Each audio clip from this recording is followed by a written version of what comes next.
The new Chaos Battle game mode has just dropped on global.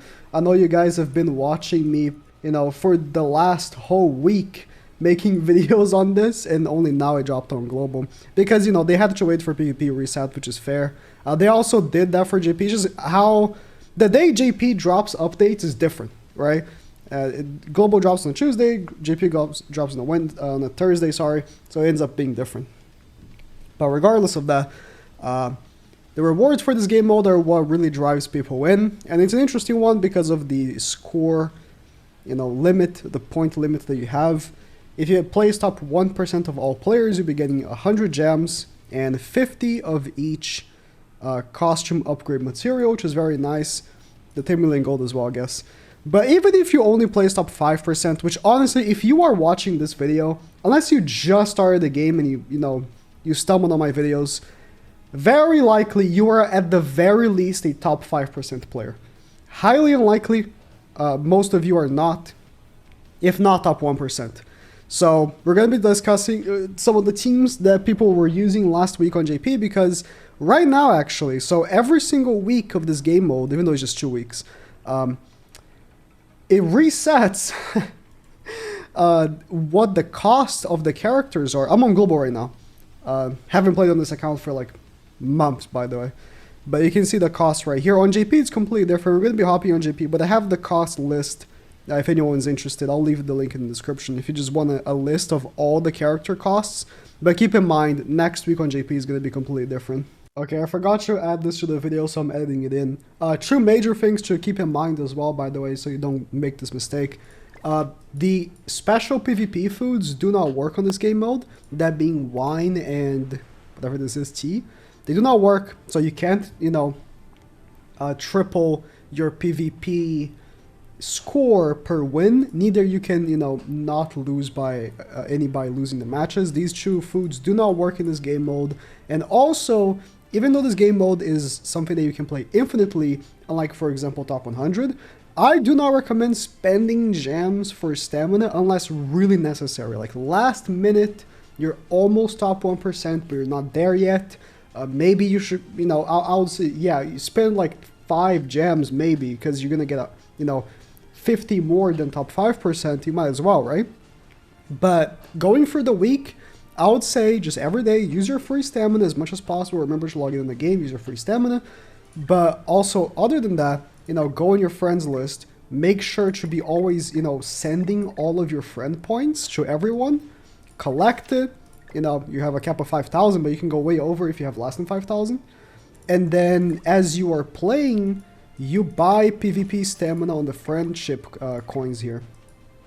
So it's only 200 per, and buy like 3 at a time, play 3 matches, come back later, buy more if you need. You don't need to use gems at all for stamina. Just do this and you probably have more than enough. And me saying this probably is going to inflate the amount of matches a lot of people play. So just make sure people that were going to go for top 1% are already going to be doing this anyways. It's really worth you knowing it instead of just wasting your gems. Like I just mentioned, I'm on JP right now, and this week after reset, the unit costs are completely different. You saw on global, the N is 3,200 right now, but on JP she's only 500 because it was based on last week's usage rate. So we're going to be talking about the top teams that ended up placing last week. And then we're going to be also discussing some of the characters that can also be used, but aren't as common or as good. So Tier is the team that has, I think, been the most popular. It's between Tier and LR Escanor. But the highest placement was from a Tier, so I'll be talking about Tier first. With Tier, you have a few options. So as you can see, I'm just running here the most popular one last week amongst the Tier teams. Being Tyr, Red Freya, Ragnarok, DN, and Ram. And the reason for this is because Freya is actually a little bit good, just enough to be worth the fact that she's so cheap.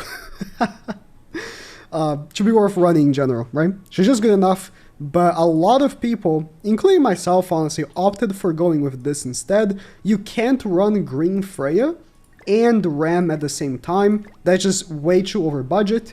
But what you could do is actually run red SR Liz in the back, and you're going to be getting all the healing, properties from SR Liz, and on top of that, the extra HP. So that is just a very good option as well if you did pull for Green Freya, or even if you're just going for a higher damage potential, you could go with Death Pierce.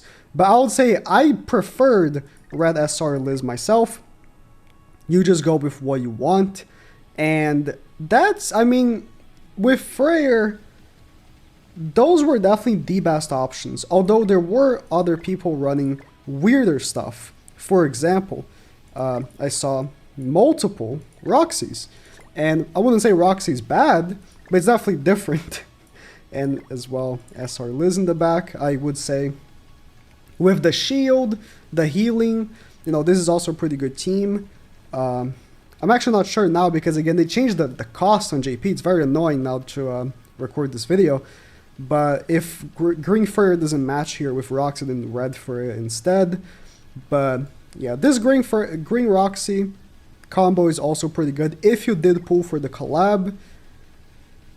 If not, I think that the most common one, the number one, I think will be the Ragnarok DN and Red Freya variant. Again, that was the number one team last week, so chances are it will be the number one team again, but we'll have to see, at the end of the week on Global. And like I mentioned, the other most popular option was Green Escanor because of how perfect the points ended up being. This team right here costs exactly 5,000, which is the cap, and obviously the options can be changed, but this I would say is what I would consider to be the best Escanor team, only because Rudius is actually the most optimal for CC. When it comes to Green Escanor, you do want to go first. You can win with dodge food. When it came to tier, I was actually, showing him with dodge food on the team right there. And with tier, you can go second. You actually prefer going second. But when it comes down to it, with Escanor, going first is in your best interest so you can stack those flames faster. And Rudius is the best for the CC. He does have ICC in general. But if you did not pull for Rudius, there are definitely other options. You do not need to use Rudius.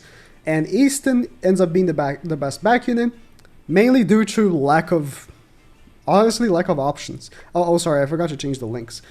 Escanor Merlin link ends up being the most optimal because you want to ensure you are critting.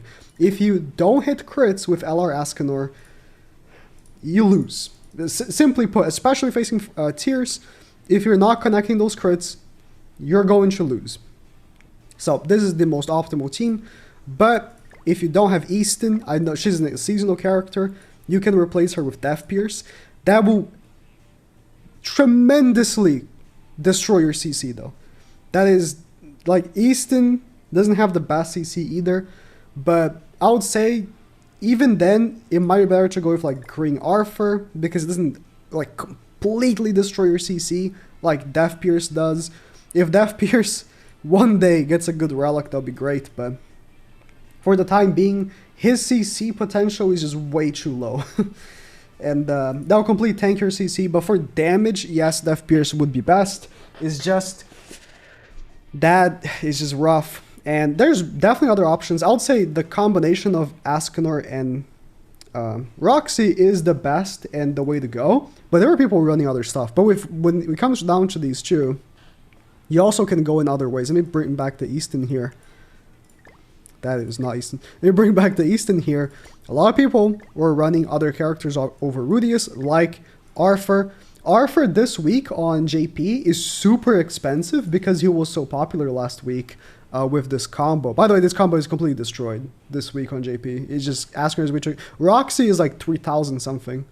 But on Global right now you can run her. So Arthur's a great option. Either of the Arthurs. I would say I prefer Red Arthur because of the increased damage, and he has, 6/6 dupes, so you're gonna have more CC. Like I mentioned, you do want to go first, but if you're facing Rudius, you're gonna go second anyways, so you pick your preferred option here. Green Arthur is definitely great because of the crit defense boost, but Another really good option is Mono. Mono is going to lower the crit resistance, so you're going to ensure more critting. And you can even replace the Myrtle Link, but I'll still keep it, just to really make sure that you're getting crits. And last but not least here with the Roxy combo, a really great option is Red Brynhilder. Now, a thing of Red Brynhilder is that she's not going to be lowering the crit resistance as much as Mono, but that attack lower is surprisingly helpful, especially if you can't wipe the enemy team in one turn. A lot of the times, Tyr will not be able to wipe because of the attack lower. So it is something to keep in mind. And again, with all these options, yeah, you can replace Easton in the back for the Arthur or for the Death Pierce, but do keep in mind Easton is the best option. And it is unfortunate, it is not even a thing where Easton is like such an amazing character or anything. She's pretty good. It's just the lack of options. Humans do need, more back units. But other than this, actually, another really good option of Escanor, and I know, obviously, LR Escanor is not a character everybody has, but a lot of people were running a mono green team. Let me put it together. You can maybe even replace the mono with Easton, but this will give you a lot of HP for your Escanor. And so what I mentioned with, Escanor stacking those ignites, or the flames, sorry, it's much more plausible with a team like this if you're like tanking in, and you can even go second here with this option, maybe even put HP food. And if Roxy is the character you don't have, or you don't think you can win, the CC battle, this might be an option just to, stack those ignites, flames, whatever, and then just one-shot them at the end.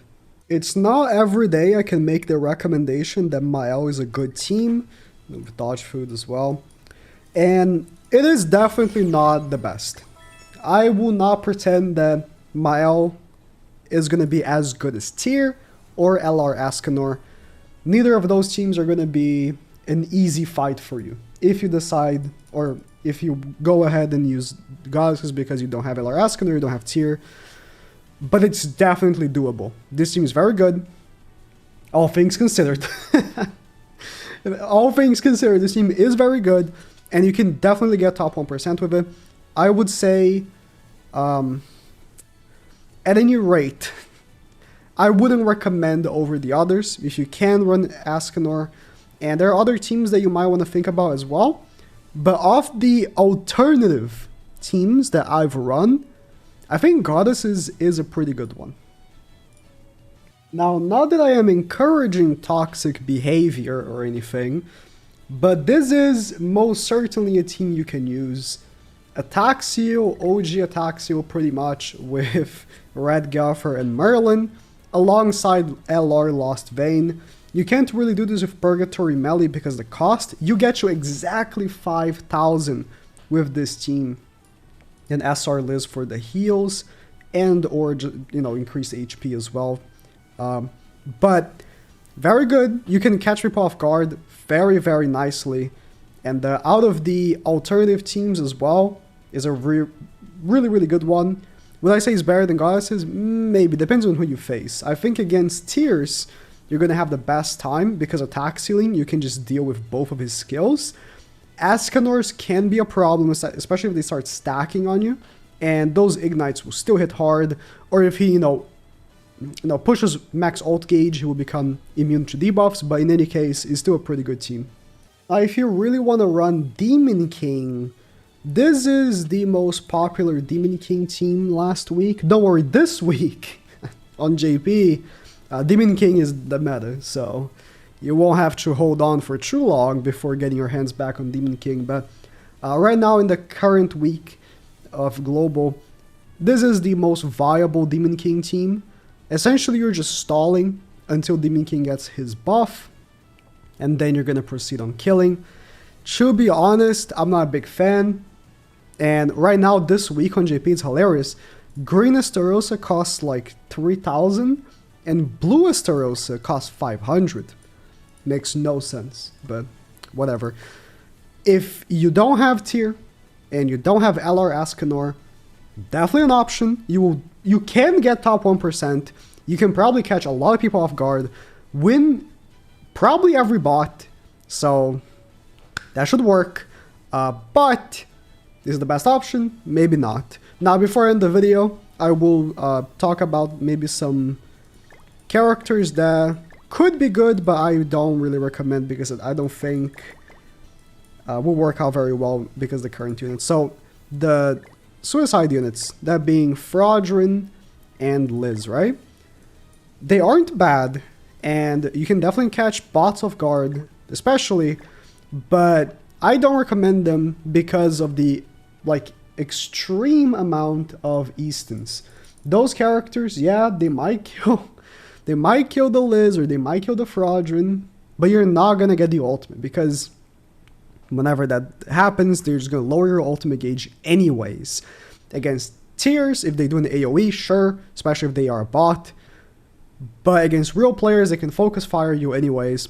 I don't really recommend ult rushing, but if you make it work for you, then sure. Well, that's about it. Good luck.